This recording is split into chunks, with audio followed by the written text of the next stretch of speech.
Weather Service in Peachtree City has issued a flash flood warning for southwestern Floyd County in northwestern Georgia, northwestern Polk County in northwestern Georgia, until 12:45 a.m. Eastern Daylight Time. At 11:07 p.m. Eastern Daylight Time, Doppler radar indicated thunderstorms producing heavy rain across the warned area. Between 2 and 4 inches of rain have fallen. Additional rainfall amounts of 1 to 2 inches are possible in the warned area. Flash flooding is ongoing or expected to begin shortly. Hazard: flash flooding caused by thunderstorms. Source: radar indicated.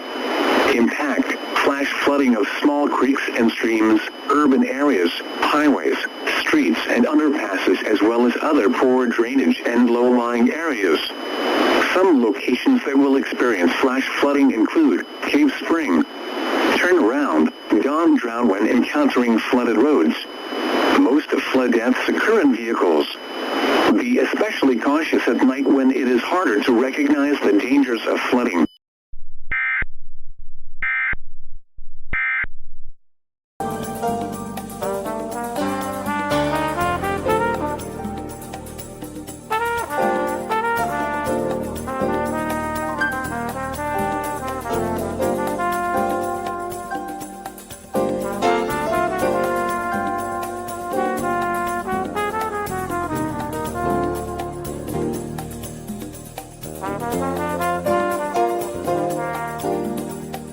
Your extended forecast.